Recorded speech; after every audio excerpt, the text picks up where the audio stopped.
right, so now that we're rolling, tell me again. So Jake had just pulled out of the clash. Yeah, Jake pulled out.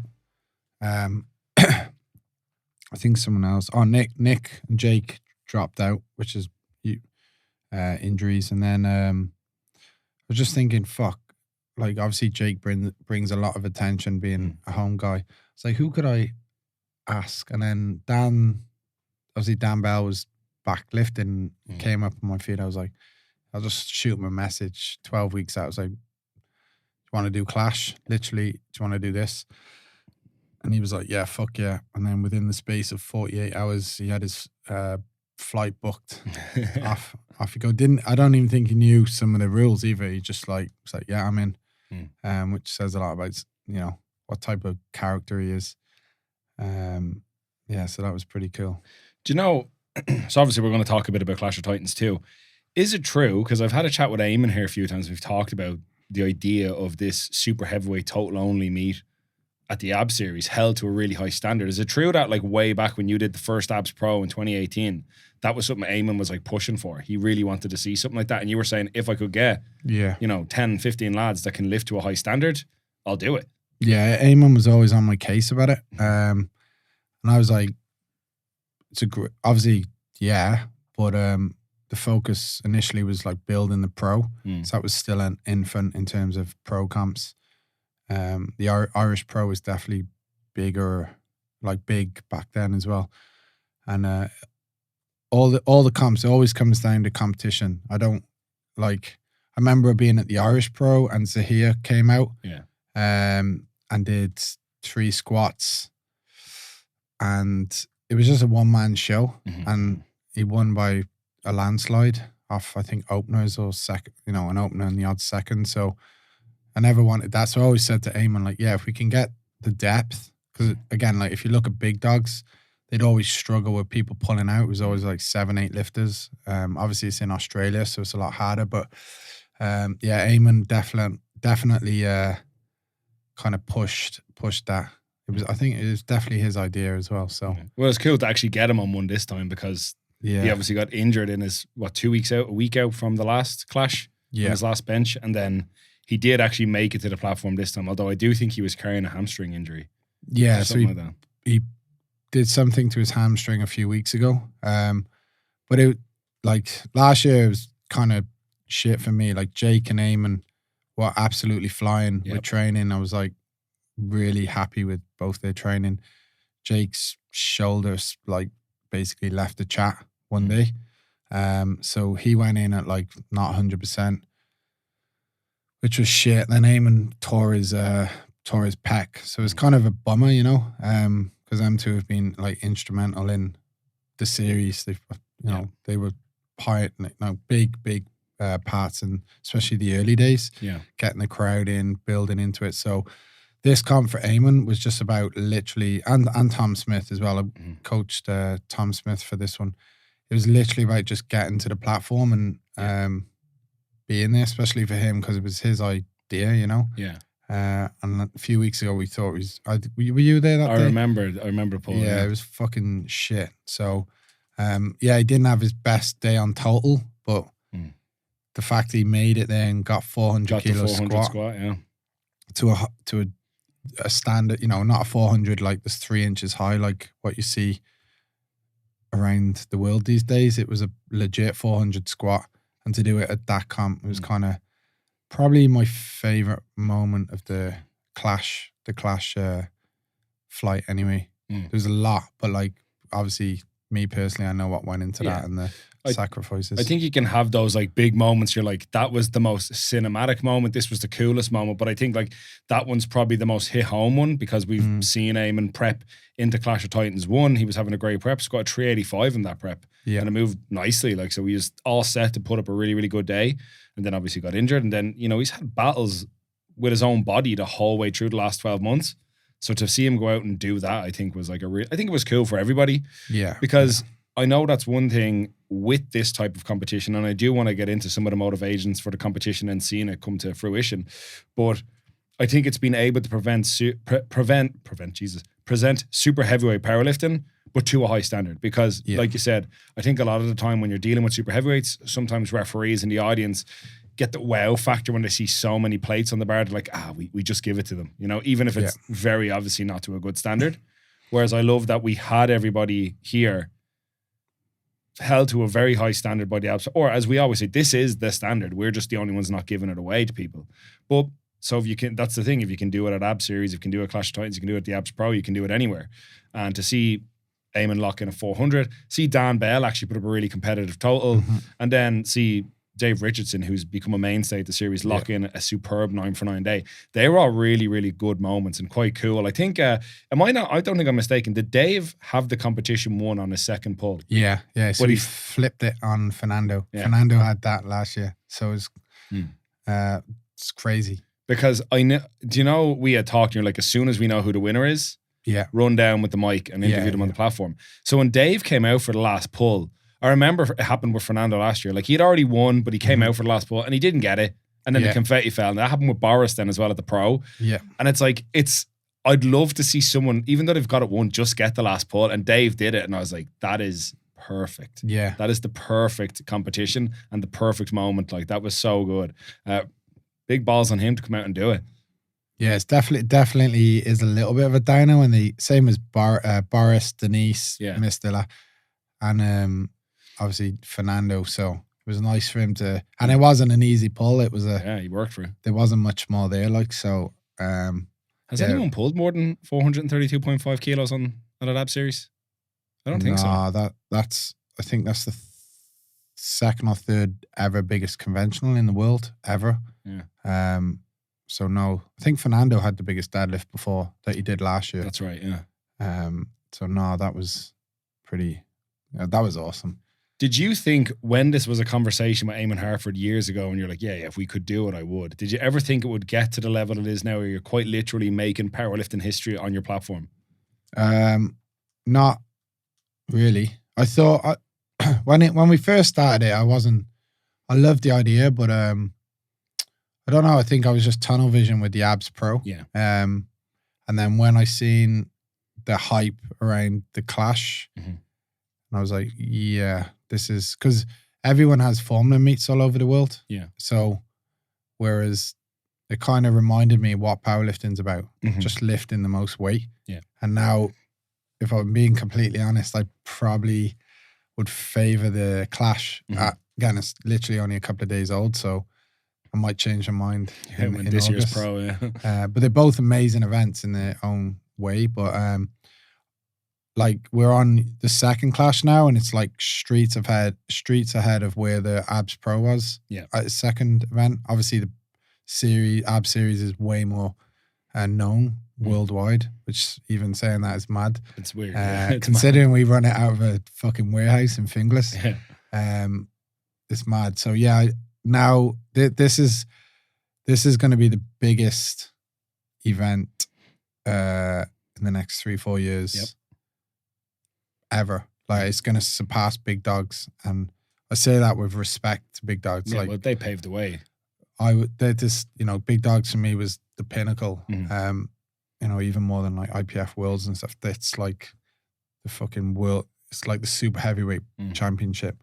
But the things that let it down, I think, were like the location. So getting people to return, where Dublin's in the middle of Europe and America. And I think 2-3 years, along with the Reach Rumble, they're both going to complement each other. And I think it's just going to blow any numbers and records and all that stuff out the water. And it's already got so much traction. What was, outside of Eamon's 400 squats, which I know for you as like the head coach of Abs Powerlifting was probably like a fantastic moment, was there anything in the running of that weekend where you were like, this is the moment that we do all this shit for, repainting the gym and the stress of getting everyone across and coordinating all these people? Did you have one specific moment you were like, this is why I do it? It's probably, so I ran up the ladder on Dave's 4 or 5 squat, because when you're out the back, there's actually a few, like, so when the lads are warming up, you warmed the crowd up, and you could hear them shouting, and it felt like Oh man, I've been to some high profile UFC fights and like it felt that's the first time I felt that like, fuck, this is getting real now. I walked out with Johnny Walker to the North Carolina stadium and we're under the tunnel, we're underground and you can hear the bass and the crowd when the video's played, and that was cool. And it felt like that. So that moment, because you can't see anything out back, you can't see the crowd. I had no idea how full it was because I was warming up. So that, but then when I run up the ladder for days 4 or 5, and there's the video I put up on Instagram of the crowd, and I looked at the crowd, I was just like, fuck. It not only was it full, because it was just every single person was on their feet, engaged, phones out, which is you don't see at any of the meet. Like people zone out, and that was probably like just like fuck that. Yeah, it's worth that's the thing you can't beat. That you kind of mentioned it there, and that's one for me as well. I can't remember exactly what lift it was, but I remember there was just this like tension in the crowd and everyone really quiet, and I looked and it was just like a sea of phones. People are recording, like they want to have a video of this lift on their, like it's going to go on Instagram at some stage from the Powerlifting Series page. It's going to get shared all over the world from professional media like Motion Masters, but everybody wanted their little piece of that history, and I was like, this is class. Like if you think of your local level regional meet or even national level meets, or even if we look through like Division 1, Division 2, the Pro-Am, most of the video and is like, people's friends and families and teammates will film their person. But these are like Dan Bell came out for a squat. These people don't know Dan Bell, as in personally, but they know who he is. And I think there was that level of almost like celebrity to it. And 100%. I think it was actually, you came to me and said to you, like before, like 5 minutes before we start, go down and warm up the crowd. Like I didn't know exactly what you wanted me to do, but I think it actually came out really, really well. Brilliant. Yeah. I could see, because obviously I was out back and the 3 monos in a row, and man, it was the calmest warm-up room. The Clash is always, they're just big lads like trying to like breathe and get through their warm-ups. And they're all proper pros, like, so no one's like swinging dicks around, but it was real calm. And then once you heard the crowd, you could hear the names, and you said Nicholas, you mentioned Nick's name, and the crowd, he probably had the loudest cheer, and you could see Nick's face, you could see he heard it, and like it just built up the tension really good. And then you could see it was like, oh fuck, like there's a swarm of people outside, they're in it. And that's the biggest thing, I think, not having a big crowd, because Sheffield had a big crowd. Actually, no, Sheffield's a good example. But like, just every single person was like invested in who's going to win. They weren't like, they weren't on Instagram when someone's doing a squat, like bored. And they were, it was just as packed for deadlifts as well. Yeah, I actually don't think you could have fit another person in there. When I was up in the commentary with James, we were looking at it, I was like, man, you can't. I think we outgrew the gym like over a year ago, but like that you genuinely could not have fit another person closer to that platform. But it is one thing I do, it's from, being at a lot of big competitions now for like, whether it's with the IrishPF or whether it's with the series, one thing I love about our big events is that the crowd is right on top of the platform. They're right up on top of it, and they can Rob Fleck came out and flung assaults into the crowd and hit Edwin, one of the boys from the academy. Like where'd you get that? That's class. I love that he was that close that he could nearly take someone out. I think that's it. It's like, it's one of these things that from experiencing it now and the last couple of pros getting to commentate them, this one is like, I really think you had to be there to really understand how much of I genuinely think that's a big turning point, not just for the series or the Clash or the Pro. I think for powerlifting, to see super heavyweight powerlifting be taken that seriously again. Because I think for the last, at least even in the time I've been involved, it definitely seems like people have had more of a favor towards like the middleweight guys, particularly in the IPF. Whereas you're seeing now people are really turning back like, okay, these strong motherfuckers have they can be these big players. And I guess you recognized that a while back. Eamon's obviously known that for a while. So to see it come to this, and as you said, you're starting to already see it probably in terms of awareness, surpass the Abs Pro. Yeah. How does it feel to have 2 massive meets? It's class. Yeah. Like the viewing before the stream got blocked, which will be unblocked one day. The views were on like 22K, and it was going up like 100 to 200 views every minute. I was watching it. I was like, fucking hell, like this is insane. The Abs Pro did like 13,000 views, and then the Clash last year did like 6 or 7. So the press conference this year got like 5,000 views. Yeah, and we had an issue, so only half of it was shown as well. So it's amazing to have like what I would say the 2 biggest untested meets in the world. I'd put the American Pro in there as well, but definitely in Europe anyway. But yeah, it's cool. And obviously the Reach Rumble is going to be another. Going to be the 3rd. That's sleeves only, am I right? Yeah, so it complements the Clash. The Clash is wraps, specialist bars, monolift. The Rumble is power bar, sleeves, walkout. So it's essentially IPF conditions. One's in April, one's in September. And the lads involved are calling it the Total World Tour. Nice. Because if you want to prove you're the strongest, then there's your 2 conditions. If Jesus can do fucking whatever he did, 1180 or whatever, in sleeves, then it gives them lads the chance to show that they're not like one-trick ponies, I think having high stakes competitions with these different conditions is pretty cool as well, because lifters can find the one that fits their biggest advantage, and then also shut up the naysayers. Like a lot of people would call out Dan Bell saying he doesn't hit standards, but as I think we had a chat about, and Hercules, Eamon and Jake and I had a chat about it, Dan lifts to the standard of what he's being refereed on in that meet. Yeah. So even for the fact that he came in and put up a massive total at the series proves that he obviously can do it to a high standard. Absolutely. So I think that's impressive that he was willing to take up that challenge on relatively short notice for a super heavyweight lifter. 12 weeks out is these are big lads. I couldn't get over how big his head was. Yeah. Massive head, massive hands. He'll joke about that himself. Yeah. But yeah, with Dan, like, I know he got some shit online, but like he came out of retirement a few months before. Took a meet on at 12 weeks notice. He knew to this, like, imagine coming out of retirement and you take on, it is the toughest meet out there right now in terms of standards.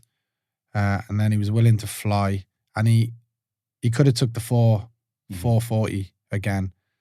I told him, I was like, no one's done 1,000 pounds at abs. And that seed was planted in his head. Hell yeah, brother. And he did the 440, and I was chatting to him out back, and he was like, I'm here to make history. So, even though he finished on 410, he dared to be great tour, if you want to call it. Yep. He's already a fucking legend. Yeah.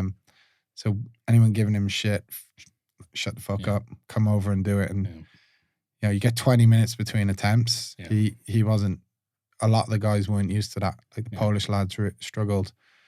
It's fucking speed powerlifting. So it's something we talk about a lot, though. It's like the pace of our platform. And I think it's sometimes people are like, pish posh. But no, it is very, very fast, particularly if you're not conditioned to it. Or for you, these lifters that are used to like massive breaks, even not just between attempts, but between disciplines, Yeah. The lads were talking about back in the day, they'd be going off for a carvery dinner between bench and deadlifts. Yeah, I remember in the old IPO days, you were in the hotel and you'd go up to your room for a nap in between attempts. Like, there's no surprise the 3 lads on the podium have all done ab series meets and know the crack. So, and I'm confident Dan will be back next year, and he's going to be more prepared, which he'll tell you himself. He'll be a little bit more prepared to like what an abs comp is. The speed and stuff. He's also he was also dead sound. Oh, he's fucking sound as fuck. He was when I met him in Miami. I met him. I don't even think there was no Clash of Titans. I was just a small fucking skinny guy to him with a couple of European lifters, and he's just the most humble person. He's really humble, and we went out for a few drinks, and it was great. Like, do you know what I mean? You can say that. Nipples. Yeah, that's right. There is that picture of you playing with his nipples. There's a couple, but you can say that for basically all the lads. Dave obviously is essentially an abs lifter in my mind. You know what I mean? Like, he's one of the boys. But like Nicholas is a absolute gentleman. Every time he's around, he makes time for everybody. He came and watched day 2. Yeah, he was there all day for day 2. Yeah. What he was watching Tristan. Again, the South Africans, the big one and the little one. That was pretty sick. And then Fernando, I think, was actually a lot more chatty this time, which was good. You know, he's a good guy. Yeah, like from chatting to them, like abs is like, you know, it's more than a competition. It's everyone outside abs call it abs family now. Like Denise came over. That's right. Denise and Nico came over to watch. Yeah, so it's like, you know, you feel it. Them lads feel at home. And there's no dickheads. Like you just. Yeah, you won't last if you're. I got a laugh out of. I did a Q&A, and somebody was saying it was nice to see a contingent of the IPF loyalists at the clash there to take notes on how to run a successful meet. But like, obviously the Chaos crew were in, but they're at a lot of our meets. They'd come to the series a fair bit. Ben MCs the main event for us, so I think that's probably a little bit of a tone deaf one. But I was very happy to see a big contingent of the Odyssey crew. Adam with his lads, Kate was with him, Connor was with him, and they had a great time. So I think that like it's mad where we've come in the last couple of years where this was like the antithesis of what they stood for in powerlifting, and now they're like, you know what, this is actually class. Well, like Odyssey, for example, Adam's doing Germany, yeah. He's trained with us. So yeah, I don't like the whole like, oh, they're IPF. I think everyone's over that now because there's more platforms, and people don't see the ab series as an abs comp. It's I'd call it like islands. It's, you know, it's a global platform now. It's not like exclusive to like abs powerlifting clubs. So and then Chaos have always supported it even before Ben was MCing. Scott Dean competed at the first Abs Pro. Yep. So Scott Dean was a junior wildcard. Yeah. Am I right in saying he's still the youngest person to lift in the pro? I'd say so. Yeah, 100%.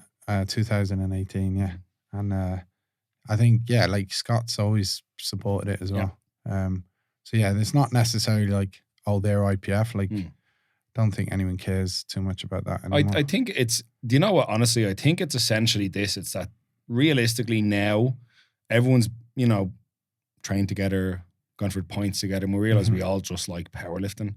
It doesn't really matter what name it's under. No. And like that, I think it's like the series for me anyway, I think the status quo is like you lift in this federation or that federation. Series is not a federation. No. It's just one big platform that anyone can lift on. It's not affiliated with anything else.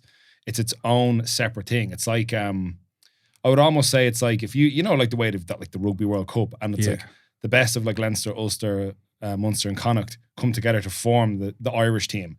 In essence, the series is a place where you can just take individually the best athletes from anywhere and they can contend under this rule set. And I think that's a class way to look at it. So I think for some people, it's just tough for them to rationalize how they do it. But still, it was mad. I remember looking down into the crowd. I was like, there's fucking Conor Campbell and Adam Phillips watching the Clash of Titans. Like, this is amazing. Like, Adam was actually at last year's one, I think. I think he popped in for a while. Yeah. And he popped into USAPL Leinster for a little while as well. Yeah, no. Well, me and Adam be good. Yeah. Really good friends now. I consider him a good mate now. I was actually on their podcast not long ago. Oh, yeah, we were chatting. Yeah, like I do. And I love that it's becoming like, you know, way more integrated. Everyone sees that we're all actually just the same. We're all, you know, very slightly autistic people that like powerlifting, you know? No one's getting rich doing this. I'm definitely not. Yeah. But like, as you said, the series is, I was actually a little bit disappointed. I didn't see more people from other gyms there. Because like, I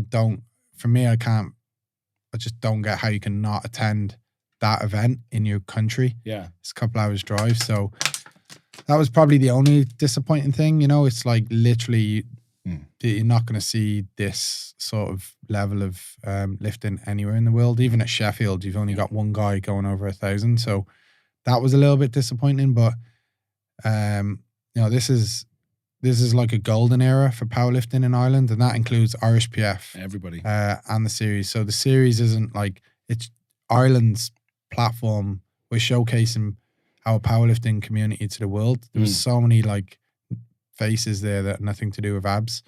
So I don't get why people wouldn't support it. But like, you know, a lot of people watched it on the live stream and stuff. I think that's an element of it, yeah. People are busy, but you know, there was also a lot of people that I didn't see sharing it and stuff, which is kind of a little bit disappointing, but it is what it is, you know. People will come around. Sure, they know you'll do something else crazy down the road, and it'll be an even bigger meet. And you know, I would definitely only foresee like a positive outcome from this because, like I said, I think whatever barriers previously existed have more or less all collapsed, and people are generally just all in support of each other, which personally I love to see because, like that, I think it's like. I suppose it depends how long you've been doing anything. Like back when I was in pro wrestling, division is what ruined it. Yeah. So even in the time I've been in powerlifting, to see more people be on the same page and kind of start to come to terms and grasp what a good thing there is here in Ireland. Yeah.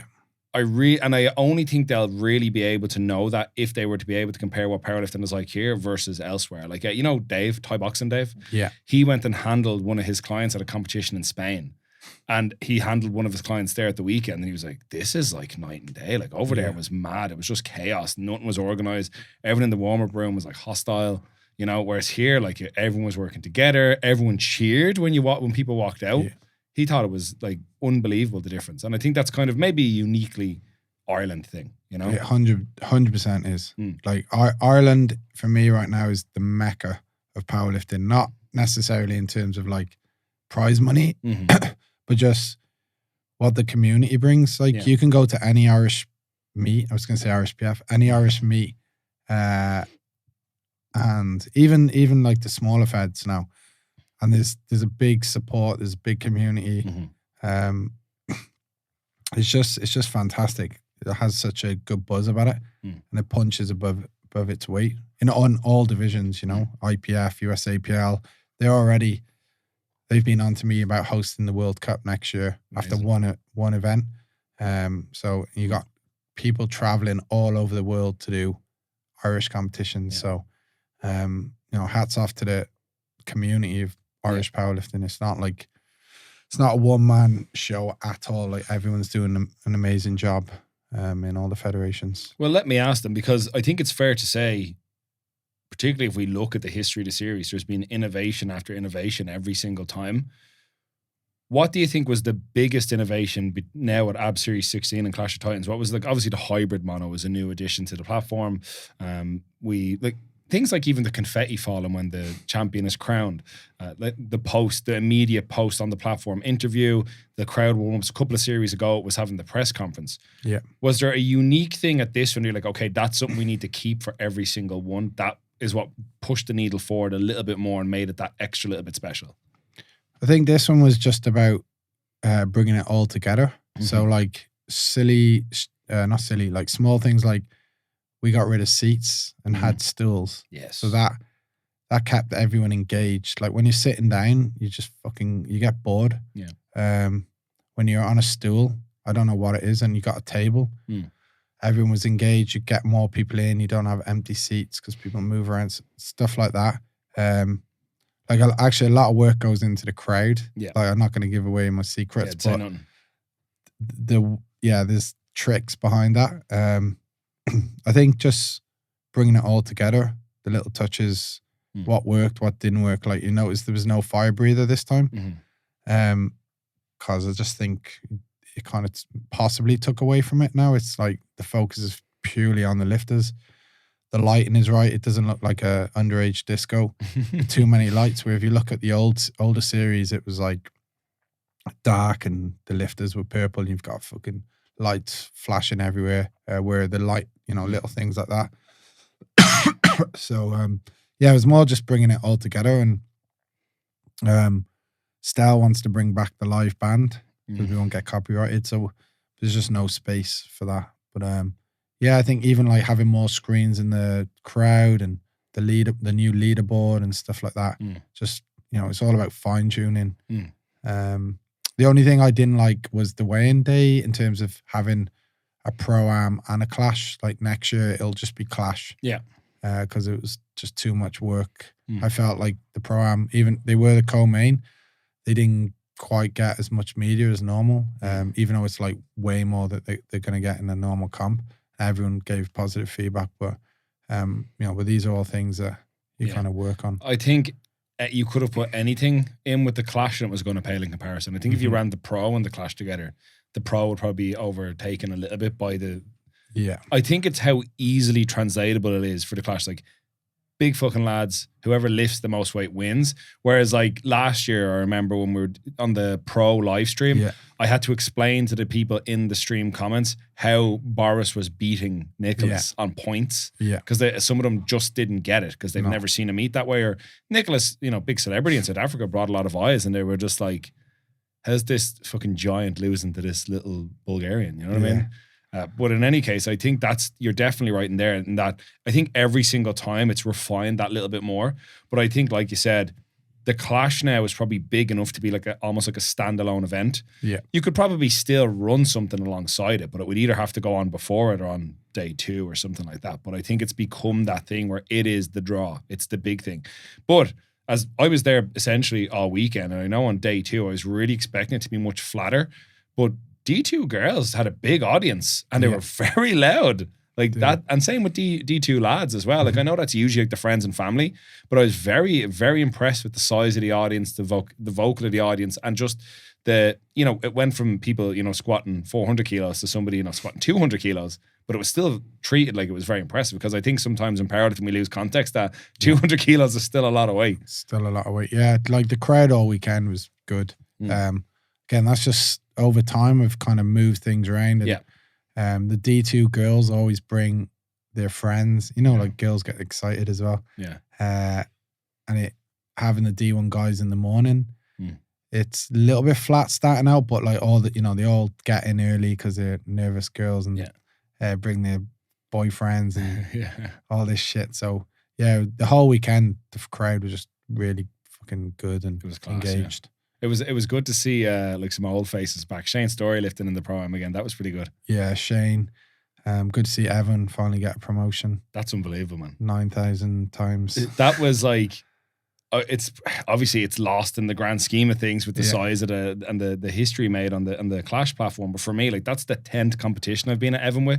Like I was with him at his first meet and I think he squatted like 135 or something like that, So he literally competed at 10 ab series and finally got 400 dots, which for many lifters is like this huge deal. Like, you kind of like they've achieved this level up, so it's going to be mad now seeing him lifting in Division 1. Yeah, it's mad. Yeah. Yeah, and he was fucking, I remember him at his first one. Yeah. And Ricky was like Wide Boy Wallace. Yeah, he was about 50 kilos.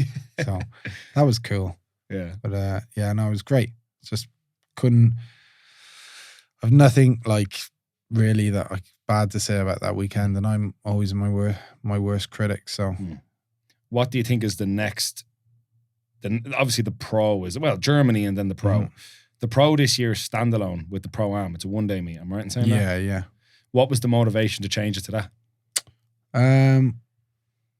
I just want to. I think like the Clash, I think it's just big enough now. Yeah. A lot of people, the roster is just insane. Stacked. Like, it's insane. If you don't go to that, then you may as well just quit powerlifting. You're not a fan. Like, there's just such a jacked roster. So, that was always the goal, is to like branch out the main events. And actually the venue it was just expensive. So I only wanted 1 day anyway. Yeah. I couldn't, the way it's set up, I would have had to strip it out Saturday night and then set it up Sunday morning, so it wasn't worth it. And it might be getting moved back to the abs venue as well. But yeah, I just think they're big enough now. People are like flying from all over Europe to come and watch these events. And do you think now, because in June, Urban Barbell are hosting the AB Series Regional, the first ever one. So that's just Division 2, which is a cool idea. Yeah. Because that's probably the division that's in the most demand. Yeah. Because we get a lot of first timers or people under a certain score trying to, climb their way up the ranks. Do you think there could potentially be a pathway forward where the regional meets are run separately to the likes of the Pro and the Clash, and they're their own events, and then we could run regionals in different places, similar to how it's done in like the IPF, where they have their small regionals and their big nationals. So like you could have Clash and the Pro be there, like maybe run alongside a Pro-Am and a Div 1, but D2 is done at regional meets. You think that's potentially a future model? Yeah, if the demand is there. And then the other important thing is not dropping the standards. Yeah. So I could sanction, even though I'm not a Fed. I could give 20 people abs comps to run tomorrow and make fucking a lot of money and go and live my best life. But the standard has to be upheld. Otherwise, it's just like every other Yeah. organization, you know. So Presentation is a big part of it as well. this isn't like a dig at IrishPF. Like when I was running the IrishPF, there's a massive standard drop in, say, a national level event and a open, and I get it. You need members, you need money. They support the international athletes a lot, but I think having the standard, like when you go to an abs meet, it's just something different. You know, it's like, okay, yeah, it might be in a smaller venue in Urban Barbell now, but the production is still going to be good. The standard of reffing is still going to be A1. And you're going to go away going, okay, right, abs meets are just like the most fun meet I've done, you know. So well, I think just speaking of Urban Barbell hosting the first one, if you can trust anyone to go all in on the presentation of standard, it's Ian Benson. Yeah, he's anal as fuck like me. So I won't even be at that one. I don't think. I think I'm in Saudi Arabia with other things. So yeah, I'm fucking trusted. Me and Ian known each other a long time, and obviously he's ran the USAPL together. So I'm sure Gaben will help as well, you know. But yeah, it'll be fine. Yeah, it's cool to know that it's like you got your three like really big personalities and lads that are kind of the backbone of many of the different aspects of Irish powerlifting. That I think you said before, you know, you and Gar for a long time were like frenemies. But it's cool now that, like, you know, can sort each other out, give each other a dig out. They're people you can lean on and rely on. You know, I think that's a really good place to be, and it's probably speaks volumes to the level of trust you have in those lads to say, like, I can go to Saudi Arabia and not think about this thing that's part of my brand and how it's going to be presented, because you know it's going to go brilliantly. Yeah. No, it's like my baby. Like, do you know what I mean? I'm like, if they fuck that up, it's But no, they won't. They care just as much about the sport. And I remember you cried after one of the ab series before I was there. No, you absolutely did. You got on the mic. Was it Abs Pro 2019? Actually, was when it was when who was it? Was that Beetlejuice? Yeah, that's right. He did. Is that his first 400 squat? And was that the first 400 squat? Yeah, it was. Yeah, you cried at the end of that meet, man. Definitely didn't. No, I don't even remember. So yeah. We talked about it a little bit before. It was like, you know, obviously you had a really turbulent time, and then like that was like a big thing, and so many people came out to support. And I think it's mad because I was at that meet, and I'm up at the back in the very top of the rafters. I actually lifted at the SPD Cup the next day. Was that the Abs Cup? 2018, no? That's 2019. I think you cried at that one as well. No, don't cry. Oil comes out of me. But like to see the crowd at that, and that was considered a big audience for powerlifting then, to look at this past weekend. It's outrageous. So I really hope that people, when they're listening, and now that they know that the Abs Pro is coming up in August, like, for the love of God, go and watch it. Like, it's going to be outrageous. Yeah. And from experience, like, these things tend to not last forever. Obviously I want it to like get bigger and bigger, but one day this might not be here, and you've missed it, you know. Like I was lucky enough to go to like the IPF Worlds for 8-9 years, and I missed one over COVID, and it was kind of crap anyway. But I was there when Ray Williams did all his big squats, and John Hack versus Brett Gibbs. I was in the audience or out back, and I'm like being there and seeing these things. Now they're all gone, you know. Like, you don't have them, but you know, it's good. These things don't last forever. 5 years time, a fucking Saudi investor might come in and pump a load of money into another fed, and it'll just kill, you know, it'll kill abs, for example, or whatever. So enjoy it while it's in your backyard, because you know, things tend to come and go or get moved. Plus, I think it's cool to be able to say I was there. Yeah, that's it. I was there when Dave Richardson went 9 for 9, pulled 432.5, and became the second ever Clash of Titans champion. Yeah. Only man now to be a 2-time champion, if I'm correct. Yeah. He's won the Pro and he's won the Clash. Champ. Yeah. Now we need someone to go with the 2 belts. Yeah.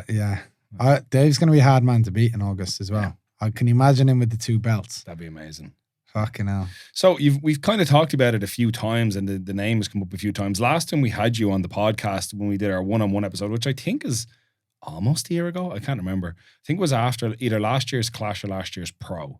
In any case, at the time, it must have been after the Clash, you were still involved with the IrishPF. And I'm sure most people listening know you are now no longer involved. And there's a lot of like question marks. What happened? Who said what?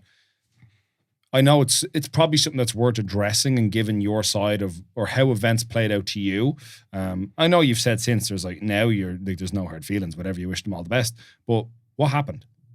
So officially, I'm not involved. I'm still, I still have a lot of lifters do IPF because it's still the most competitive tested platform, and that's where where my lifters want to go. I'm not going to stop them. But yeah, no, like basically, it happened at Worlds. So it was the last day. We had no one lifting, and I was making a few jokes that, me, it's no filter, private jokes. And then it was the last day of lifting in Malta, actually, and we were all drinking in the stands, watching the lifting, and I was kind of making a few jokes that I kind of didn't think. I actually thought it was real. I can't really go into it too much, but anyway, I said that. Then I put a video up a couple hours later, and one of the other coaches repeated what I said in the stand, like messing, and so basically, one or maybe a few, I don't know, of the EC kind of didn't take too kindly to it. Asked me to remove the video, explain the circumstances. I was like, yeah, fair enough. Then obviously ran Masters, got told there'd be disciplinary action, obviously because I was over there as head coach, and I was technically still head coach that day, even though I didn't have anyone lifting.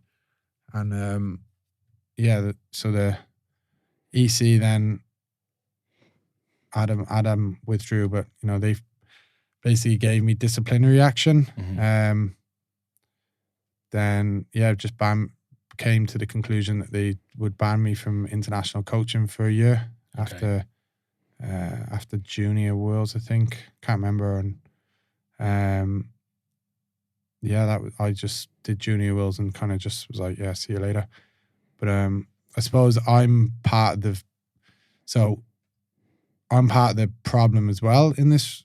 Obviously, I've done a few things over the last 10 years that were not popular, but which, like, shit, we all make mistakes, whatever. But anyway, the main issue I had was, and obviously as president, it's also my responsibility to make sure this was in place. So it's kind of like, hindsight's a great thing, but the people or person making the complaint were also the ones on the disciplinary committee, and then the same people then selected the anonymous appeals committee. So it's kind of the whole like pathway is kind of fucked. So that was kind of my biggest gripe, if you want to call it, that if you're going to make, let's say you make a complaint against me, you shouldn't be the person that then dishes out the ban, and then the same person that selects an anonymous appeals committee, which is completely against the IPF constitution as well and what they do. And I could have gone and fucking done a lot of things because I did reach out to the IPF, but I'm also not completely innocent as well. I've made my own mistakes in the past, and just couldn't be by the end of it, I couldn't be fucked. I'm happy to be out of the IPF now, not in a bad way. Just I think about 8-9 years of my time and my own money into it as well, and I was stepping down anyway. I would have liked to have done it on better circumstances, but at the end of the day, it's like, yeah, I'm glad to be out, and the IPF is not the direction I want. I see powerlifting anyway, and I'm quite vocal about that. I think it's sterile. It's very sterile, and this thing towards the Olympics is just bad. So it's like a weight off my shoulders, and now I can fully concentrate on what I believe powerlifting should be. Great. And I think that's like, it's important that you get to tell you how it happened for you, And I think it's also good though that you're able to acknowledge, it's as much as you are not a fan of how everything was handled, you can also see the part you played in them coming to a decision, or at least feeling like they had to step in. like I obviously wasn't around for a good majority of the prehistory, but I'm obviously very aware that you're somebody that was like instrumental in there being an Irish PF in the first place in Ireland. So I think that, like, again, I suppose, like, now what's the point in even talking about it, I guess, but like it's a shame to see, because obviously many lifters now are where they are, or have had the opportunities they've had, or have done the things they've done because, like yourself, Rob Burke, Sean Ryan, yeah. James Hanley, like there was a lot of names around in the formative years that like facilitated their, like, you know, driving, you know, at 3 a.m. up and down the country with racks and bars and plates just to set up comps in like small community centres or gyms that wouldn't have had access to these things. And then, Jesus, how many competitions did ABS host for the IrishPF? You know what I mean? Yeah. Or how much? A lot of it was on our own book as well. Yeah. Like towards the end, I would get my flights and accommodation covered, but in the early days, we were putting our own fuel money in, and our equipment was getting used and damaged. And Rob's fucking, I think he's still owed a few thousand. Like, that, you know what Rob's like. So in the early days, like, yeah, 100%. You know, and I'll always have like, people think I went to one of the comps, and I think people think that I have this like massive. You're at the January Open handling Evelyn. Yeah, I went to Galway for that. Like, don't get me wrong, I would have liked to, you know, left on better terms, but like, it's like an ex-girlfriend, you know, you still like always have a bit of a sentimental value to it. And I don't, you know, I want to compete against the IrishPF in terms of my platform, not necessarily the ABS, but US. I want to grow up, but like, it's going to just elevate everyone. If you look at the minute I've gone now, everyone is just leveled up. Yes. Because they want to be like, just going to say next year, fuck, you know, fuck Jay, we don't need him, or they have to, because USAPL is, you know, popular, ABS is popular, so it's a good thing, you know. It's I still want it to do well, you know, and I'll still put lifters there, and I'll probably go abroad at some stage, and handle, even if it's not for Ireland, if for other countries, you know, because I've lifters everywhere. But yeah, I know you were given that. I won't say obviously from who, but I know that was offered to you, that like you can coach as part of other teams. And I know you did actually. You said to me before the weekend at Junior Nationals in the Marina Market in Cork, you would like to have gone, but you were at his football match actually. Yeah, Jesse had football. Yeah. So I mean, you know, I don't think anyone can fault you for going to your kid's football match. You know, you're his coach actually, if I'm not mistaken as well. Yeah, well, yeah. So you kind of had to be there, like under 11s. But in any case, like, I can definitely say that that's been my experience from the Christmas qualifying at Radisson in November to Junior Nationals then held at the Marina Market in Cork. They've been very well run, very well presented meets, particularly when I think to the Marina Market in Cork.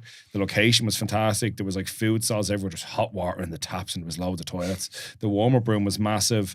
The stage was really well set up. The lighting was very good. So I think it's one of these things that whatever was the catalyst for it, it's a net positive for everyone in powerlifting now, that we have 3 big platforms that people can lift on to a very high standard. And I think maybe part of the catalyst was for other people to say, okay, Jay is after stepping away, or he's gone now. We can't let that fucker outdo us now with his platform and the USAPL. We have to bring it up. So it doesn't matter what the motivation is. It doesn't matter what people thought. What matters is that everyone is now doing better, which I think is a huge win. Yeah, and that's fine. My motivation was to outdo Shane Brody. Yeah. Like and that came from a good place. Because when I went to his pro comps in the early days, I was like, these are class. So that's fine. Like, there's no, you know, I'm happy to see it as well. Because it stops me getting complacent with what I'm doing. I see, and they'd be lying if they were saying it's not the other way around as well. Same with not just Irish meets, but even like the global meets, you know, like American Pro and Ghost and all. Like, always want to be competitive, you know. And I speak to Mike now and again, and you know, we're back and forth. Good luck and great stuff. So competition's good. If you're afraid of competition, then you're gonna stay stagnant. Forces you to adapt. So even then with that, so obviously the series has gone from strength to strength. We're seeing the IrishPF do really well too. What's their next big one? Probably Open Nationals at the end of the year. There's a couple of international meets coming up and a good few domestic meets. There's a lot of Opens this year. Masters Nationals is in the same place actually, the Marina Market. USAPL debut event was in February in the warehouse at the Red Cow. Yeah. So naturally, that was probably a very unique experience for you because while you're involved, you weren't running absolutely everything yourself like you do with the series. How do you feel it went? I felt it went really well. Like, it was nice to have the lads there, Garen, Ian, do you know what? It was actually very non-stressful, bar one or two little things. And again, like that, the USAPL for me is like, I do like a lot of things about them, but it is like a business thing as well, you know. So yeah, it was really good. Obviously, for the first one, I think there was obviously there's always someone's got something to say, but just take into account that was like the first meet with a new team, new venue, and it was an open, not a national level meet. And for me, it was on par with, you know, most other good meets in the country. I thought it went really well. Ran a bit late, but sure, that was the venue's fault, fucking us over. But yeah, it was good, and like it was very easy to work with the boys and just get it done. Man, I had a great time at that meet. Like, a lot of people did mention the duration of the day, but like for me personally, I would love if more opens were just one big long day than this fucking two-day shit. Because most people want to go out on a Saturday night. Or even if they don't, you're kind of dragging your ass back over for the Sunday. It's like, I like going to the IrishPF Opens, but one of the ball aches of it is if you've got like 2 lifters on one day and like 4 lifters on the other day, and you're like staying there the whole weekend. Whereas if it was just one day, like I know we've got a USAPL in Galway in June, at the end of June, and I know it's just one day, it's just Saturday. So I know I only need to be down there for that day, which makes things way easier logistically as a coach. So yeah, that is like something I think is probably like understated in the advantage of it. But yeah, it did run a bit long, but it was also a class day. It was a really, really good day. The big screen, the music was deadly. And like, we could run a 2-day and make more money, but we're all lifters, we're all coaches. Even, you know, I don't want to be there the second day, and even just the cost of staying in hotels for that night is going to help coaches, because let's face it, all the coaches have lifters everywhere now. I feel like every weekend, like you're at fucking meet or someone is. So even just being able to like jump in a car and get a lift down and back on one day, you know, helps.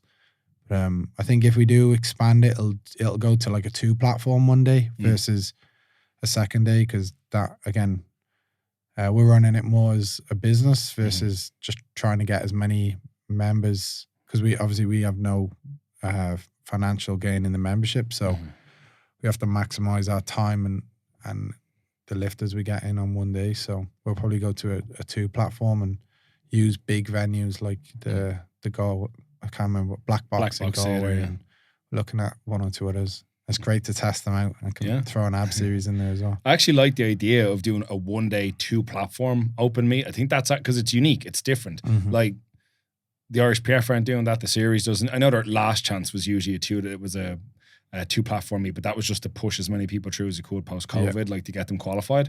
But I like the idea of that, because they do that at some big USAPL meets in the States where you can see the different platforms. It actually looks quite cool if you run it right. Yeah. I suppose, and that's the thing. I suppose that's what it has to be. And it's another way you can differentiate it from other events, make it look different, feel different, run differently. With the series, right? So this is actually something I meant to ask earlier on. So we've got the Clash right now that's in April. So it's in the spring. Yeah. You got Pro in the summer.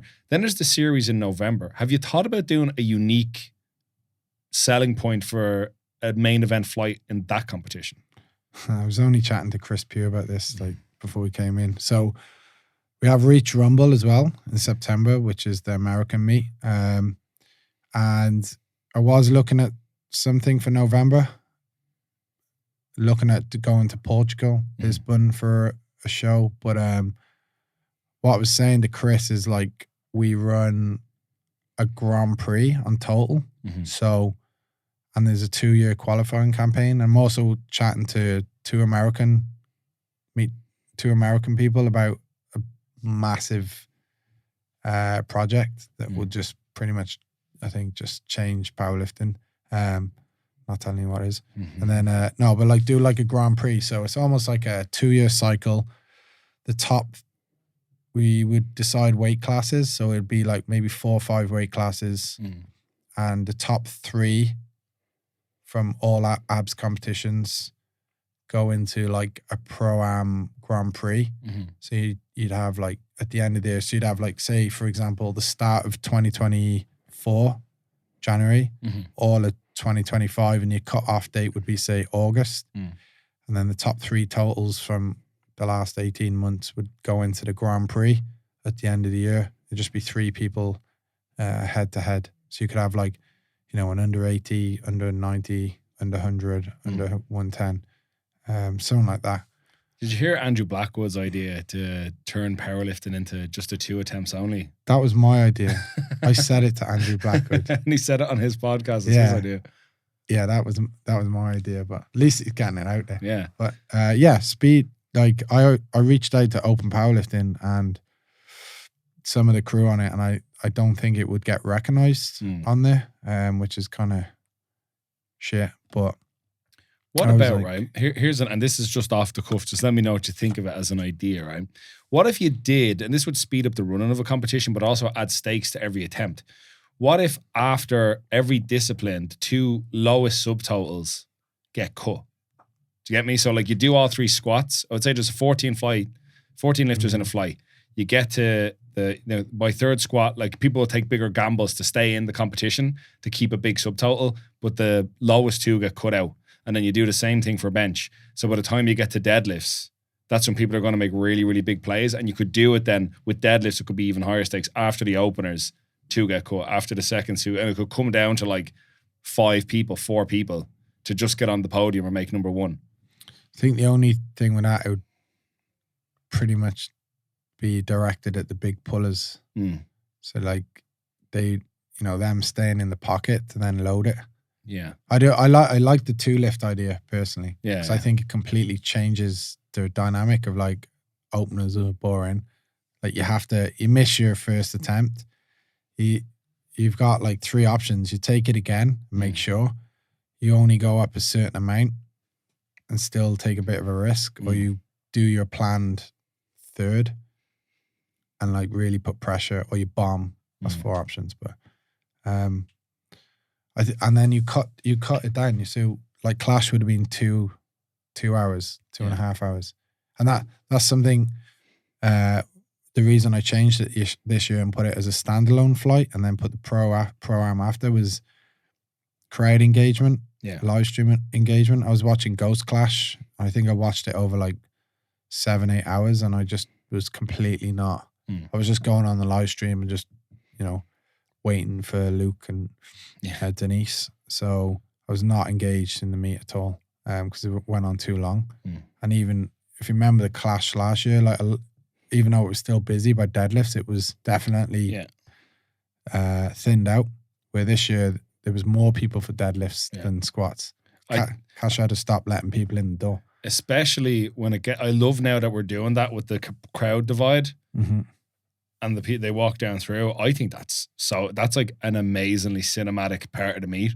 Yeah. And I guarantee it's going to start getting ripped off everywhere else in no time. It already is. I see it. But again, like the Dublin crowd, a bunch of dubs, slightly intoxicated. It's just different. And they're all invested. Like I've seen Classic Store, they did something similar, but you know, it just wasn't the same. American Pro do it.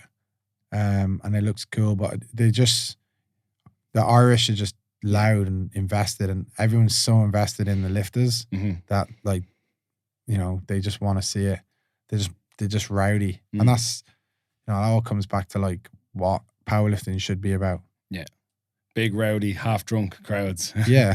like that, you know. I always say we talk about it a bunch of times. Yeah, people traveling over from the UK to go on the piss and watch a bunch of meatheads. Do you know, I think it's that thing though. It's like when you're into powerlifting, you can see how entertaining it can be because it's easy to understand what's going on.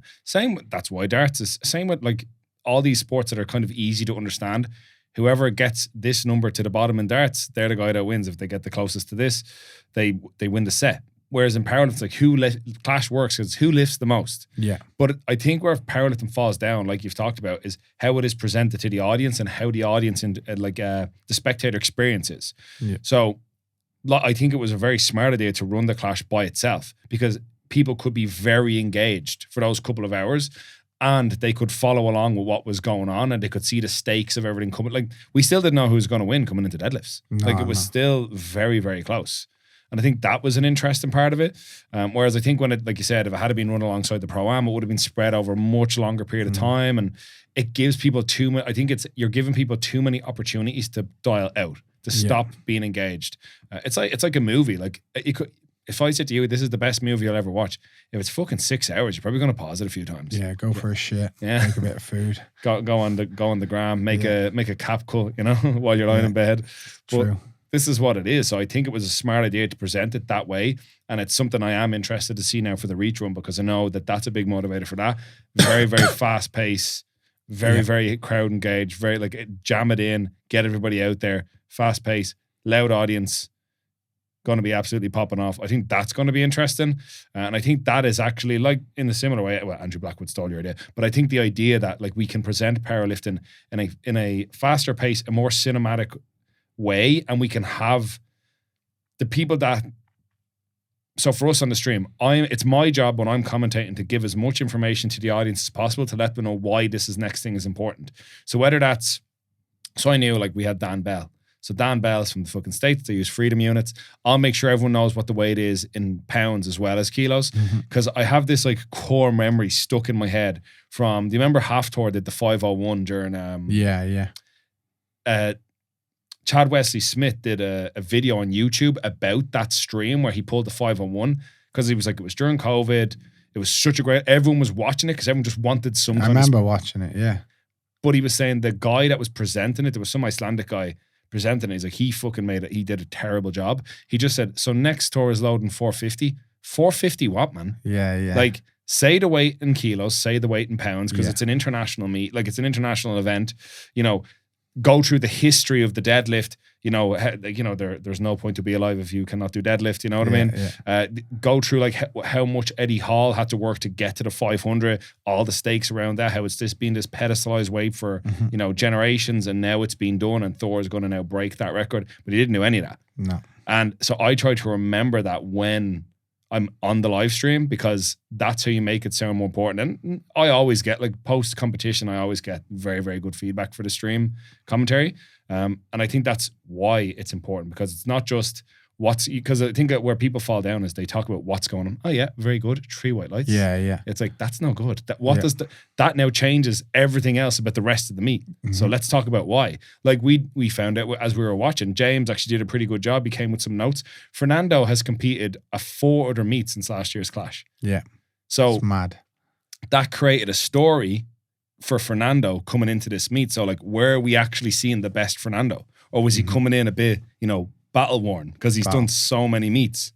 Yeah. So that gives, and then Dave was obviously coming in as the most experienced Ab Series lifter. Just the podium. Yeah. And now Nicholas has a story. Mr. Second Place, man. Yeah. He's going to have to do something about it. Nick terminated Dupree's. Yeah. I'll be back. He's going to win one.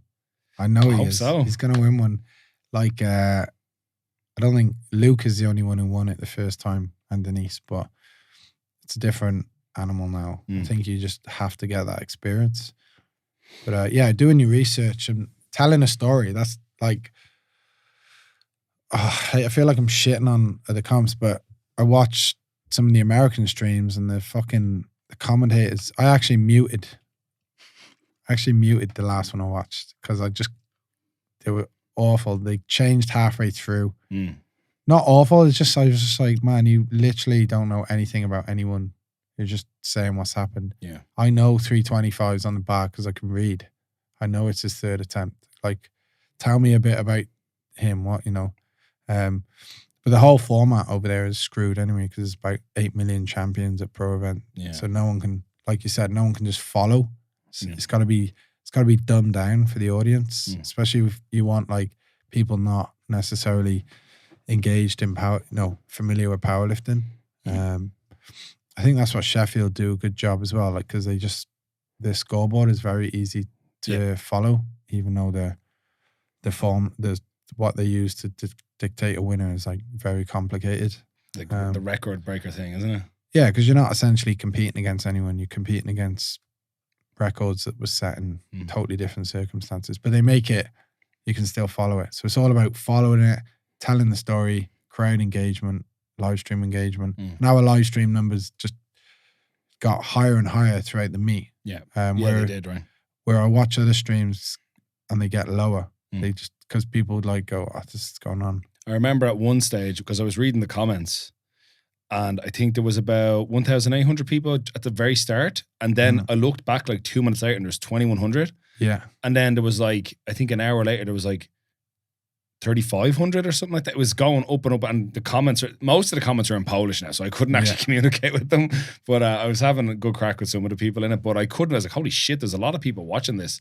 But even down to, like, I don't think a lot of commentators explain what the rules are in powerlifting, you know, like, because I remember that last time with Nicholas, somebody like, what is this sport? How is he going to win? Like, I like Nicholas Dupree's, but what is this? So I explained exactly what the rules were, what the lights mean.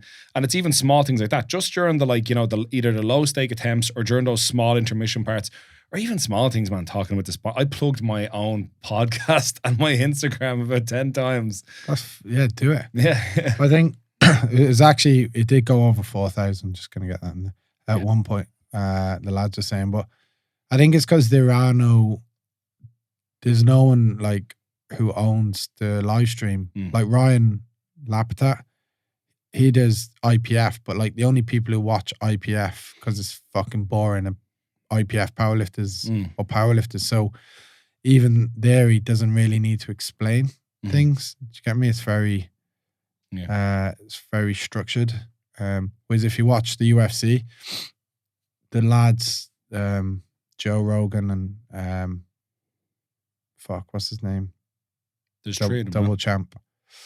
Bisping. Yeah, Bisping, and then the other guy, black guy heavyweight. He won DC. Like they explain things. They like explain things like what they need to do, and it's, you know, they tell more than just like, oh yeah, he did a jab there, or they tell the story. So I think it's just the sport in general is it's still a baby in them terms of things, like UFC was 20, 30 years ago when Joe Rogan was in the early days. You know, he used to go to the events he'd pay out of his own pocket, and you know, he developed it. So I think we're at that stage now with things. You know, we do have good, like Ryan Lapitat is great with the IPF. Like you're putting your stamp on ab series, and it'll spread out, and people will just get better, or they'll mute the live stream like I do. Yeah. But I think it's one of those things when it comes, like, I know for me, and this is like the most egotistical and conceited thing I could ever say about a competition. Sometimes I wish there was another me that I could like, you do the stream. I'm going to run down and interview Dave real quick after the platform. Or like, all right, you stay here and talk over the stream. I'm going to run down and hype up the crowd before we start. Yeah. Like, I wish there was more people that could do it. And I get, now don't get me wrong, everyone is helping in the best capacity that they can. And not everybody had the pro wrestling experience I had of rolling around in my trunks and fucking being on a microphone in front of people giving out to them or whatever it might be. So I'm very lucky in that way that I've had that experience and I can cross that over into this. But and you probably felt that way yourself in many of the earlier series where you were doing a lot of the little jobs, like you know, plugging things in, plugging things out, turning that back on. To this day, right, and I actually need to say this now out loud, right, all the TVs, please turn off the power saving option where it turns off after an hour. I think they should be off. I don't think did they come on in the warm-up room? I don't think so. I know Mark fixed the main one. Yeah, because every meet, that inevitably comes on. Everyone's like, Jay, where's the remote? Jay. I think I didn't get called once this meet. So, yeah, that's a pain in the ass. I'm in the middle of rapping fucking someone's knees and it's like, Jay. I'm like, it's over there. Like, and then they're like. Well, I think now it's people are starting to learn, like, you know, say with the shop, like Karen runs the shop. You know, to look at the shop. Yeah, and then like Megan and Louise dispense the beverages to the crowd. You know what I mean? Like have people you can rely on to just, or like Katya does the door. She's great. Like, do you get what I mean? Like having people, you know, I can put you there. and it's not a problem anymore, you know? Yeah. Like even the referees we come to rely on, we just know it's all going to be done to high standard. Or Ben Harrison emceeing the main event flights. God. Outstanding. Yeah, like that was a great thing. Like Ben's local as well, so it's easier for him to get over. But yeah, like Bill, like you said, we need two of people now. Yeah. So we need another co-commentator. Like Alex was unavailable this time. We need another MC. We need probably 2 or 3 MCs. You know, like Bruce Buffer doesn't do all the shows. He has an understudy. Yeah, we're getting there. It's just takes time. You know, someone will fall in that you won't even know. Yeah, you know, it just naturally becomes their role. Yeah, yeah. Someone will end up being, you know, your wingman. Yeah, because like that, I think, and it's great that that's the only thing where like we just need more very highly motivated, driven people who can do the job to an excellent level. That's a great problem to have. Not that like the meets sell out almost instantly. There's always massive hype around them. Like even this time, like I'd do like a good bit with the Zoom calls beforehand. I didn't get to do a lot of that. And I was like, fuck, like did I drop the ball with some of the promotion for this? Didn't need it. No. Look at it, like didn't need it. Kind of shit, but no. But it finds its way. You know, there's so many motivated people. Like Callum Jones took over a lot of stuff this time by accident. Yeah. So it's like people just are so invested in it because they want to see the sport grow. It's definitely a great. Like we're never short on volunteers. I had too many volunteers. Every comp I have too many volunteers, which just says it all. You know. Yeah, and I think that's the way the crew really pulls together, because there is like, as much as there's like, you know, a lot of eyes on it now, like from all over the world, and that can't be overstated. Like it's people watching from everywhere, and you know it's the biggest. Now I think we can very safely say it's the biggest platform on the untested side of powerlifting in the world. I think it has overtaken many others in terms of visibility, the standards, the stakes behind the decisions, and who wins. Like, and I think that's one of the advantages we have, like you've talked about before, not doing like individual records. There's one champion. Yeah. There's one clash champion every year. And I think that carries a massive amount of prestige. But at the ground level, it's still, you know, the lads that squat there at 9 o'clock on a Sunday. It's still Ryan McCann, it's still Alex Elliott, it's still Jake Brennan, still Josh Bellow. You know, it's the lads that are like, you know, the meat and bones of abs and there all the time. They're the lads that help run it, you know? Yeah. Mark Stahl there, 3 a.m. Friday. Fucking wiring up. It's mad to see, I know you made a post about it, but like how that stream has evolved. Yeah. Yeah. If you go back to the 2019 Abs Pro, stream it. We literally, he wasn't doing streaming, he was doing the media. I was like, oh, Mark, throw a camera up there for the stream. So the camera didn't work. So we literally turned a laptop round, used the selfie cam, stuck a mic in. And it's some of the most like iconic commentary where Adam goes, so he says something about a 400 kilo squat. We've used that audio, but you'll see my bottle of Copperberg in front of it on a step, and that was the first stream. And yeah, like having Mark's really invested in the ab series as well. So same as the other lads. So yes, they are the backbone of it. Again, just kind of lucky as well, you know. Yeah, I think it's like that. Like we talked about it the last time we were on. It's mad that we've got like, you know, the lads from Motion Masters, Mark Stell in the stream, and like such a good crew of lads all at the same time. You know. Yeah. We're like, it's like striking gold. Like everything is just falling into place really well. Incidentally, I know we talked about it was a bit of a bummer that Jake got injured in the lead up. Thank fuck he was spotting and loading. Yeah. Thank fuck it was him at back spot there for some of those attempts. Yeah. Did you see when he caught the 430? Yeah, that was funny. That was cool. Like, I can't believe he brushed it off the way he did. Zerched it up, like. Yeah. But like you said, I can't remember, you said it on a story. The fact that he's done them weights, he's like, because you got seconds to react. I know some people say the spotters caught the bar a little bit early, and don't know, but like when you're catching these weights, it's nerve wracking, and you've got a split second to react, because 400 acts a lot differently than 170. You know, lift is 400. It's insane amounts of weight. So the fact that Jake has done it many of times, he's one step ahead than say your normal back spotter. He knows where to be. He's not too close. He's not like on top of the lifter whispering sweet nothings in their ear. He's like not too close, not too far. Steps in at the right time. Same as we used to have Joe the Beard. Yeah. He kind of been lucky enough to have like good back spotters. Yeah. I think it's one of the advantages that everyone trains as a crew on Sunday, so everyone knows how to spot and load like really well. But I really think that entire flight was blessed for having Jake Brennan. He actually spotted and loaded for some of the Pro-Am as well, didn't he? Yeah. So he was on that platform for nearly 6 hours. Yeah. You know what I mean? And I think that's, Jesus, don't get me wrong. I know there's a lot of people that can say a lot of things about Jake, but he gives back to the sport like nobody else. 100%. He actually, last year at Nationals, at IrishPF Nationals in the Radisson last February, he helped handle me. And then we went back down for day 2. I was going to go down and spot and load. And one of their spotters and loaders didn't turn up, so Jake jumped in. Yeah. For he did an hour and a half, and then somebody else turned up, and they actually Jake had Clash of Titans a couple of weeks later. Yeah. So it's mad to think the perception people might have of him, but then how he actually is for the sport. So I honestly think those lads were blessed to have Jake Brennan out there back spotting him. Yeah, 100%. He's always there. It's like a bad smell. Can't get rid of it. But I would much prefer to see him lifting.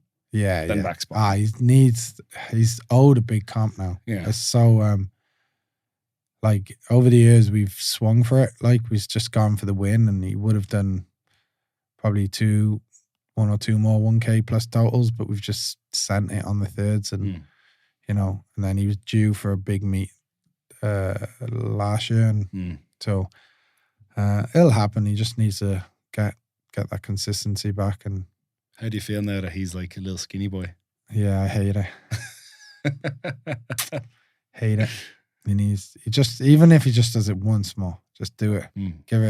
Get big once more, and because you have to do it twice now. Yeah, I think he has more. I think had he not injured himself on the last bench for the prep last year, I think he could have been sitting on like a 1050 total, maybe more, because his squats were like really going well, and for once in his life his deadlifts were going pretty good as well. I think he missed 370, but it was on strength, not grip, so he was anywhere between 1025, 1050, I think. But sure, that's shoulda, coulda, woulda. Yeah, got to see him doing the now. Sport. Yeah, what's the next big thing then? Like obviously we've Germany, but it seems like even throughout the entire recording here, like even when I'm talking to this person that I can't tell you about, I'm talking to that person that I'm telling you about. You've obviously got a lot on your plate coming into like the rest of this year in 2025. Yeah, so we obviously have Germany, which is the planning on that is tough. Well, it'll work out. Then Abs Pro, August, that's a little bit of a headache with the venue, but again, we'll sort that out. And then Reach Rumble, which is, I think, going to be equally as big as the Clash of Titans. It's because all the American boys are going to be at it. Shane Hunt, Shane Hunt, Shane Haller. And then I can say it now, Dave and Nick will be going over. Fernando, Frank Allen is like Dan Grigsby. They're all on for this. So this is going to springboard another big total meet. And then we're obviously looking at Lisbon, hopefully at the end of the year. So things are growing. And Scotland, planning Scotland in March. Oh, round 2 with Andy Carney. But we're going to go big with this one. Try and get a castle or some sort of mad venue, because Andy's done a fantastic job the last one. And again, it's like finding people you can trust now that'll do a good job, which is key to expanding it without losing the integrity of it also. And obviously then you got to fit in the IPF and the USAPL stuff in there. So that'll kind of take a little bit of a backseat, but and then there's a couple of American promoters I'm chatting to about, one in Chicago, and then obviously the Reach, Richie. We're looking at another massive meet for 2025 with a format that's not been seen or talked about before. And if that goes ahead, it's going to be like it'll basically outthing everything. I think outshine every meet we've done so far. Did you think you'd be in this position back at Abs Pro in 2018? Not really, but I always believe, and I still believe it's gonna be big one day. Yeah, I just need to keep grinding. Do you think there's a chance powerlifting could be a mainstream sport in the way UFC, the darts, even like to a lesser extent like field sports like rugby and things? Do you think it could be something they throw on in the pub the odd time? Yeah, I think untested powerlifting can. Yeah, IPF's never going to get there because again, it's just not. It's going the opposite way. Olympics, sterile, same platform, same backdrop, same shit. So it'll always be. It'll keep growing, but it'll never be a mainstream. Whereas you look at like again UFC, MMA, darts, like where they were 10, 20 years ago. Snooker's making a comeback. I just think it's a matter of when, not if. Because we proved it on Saturday. Yeah, there was young teenagers there, 14, 15, getting photos with the athletes. I heard one girl on the phone. She was saying, "Oh my God, like my hero's there," and she spoke to me and all, and like she's on about Denise, you know. So you can see it on a smaller scale now. It just needs to like have time to develop and not be too greedy with things. Yeah, definitely. Last question then, Harvey. Did you think that you and the series would be one of the biggest drivers for this when you first ever started? No, not really. I just wanted to put a good meet on in 2018 with good standards and just see the Irish lads battle it out. But honestly, after that, I did feel like this thing has legs, and traveling around the world and seeing how the other shows did it, like the Kern and IrishPF, I always felt like it could be done better. So you went and did it.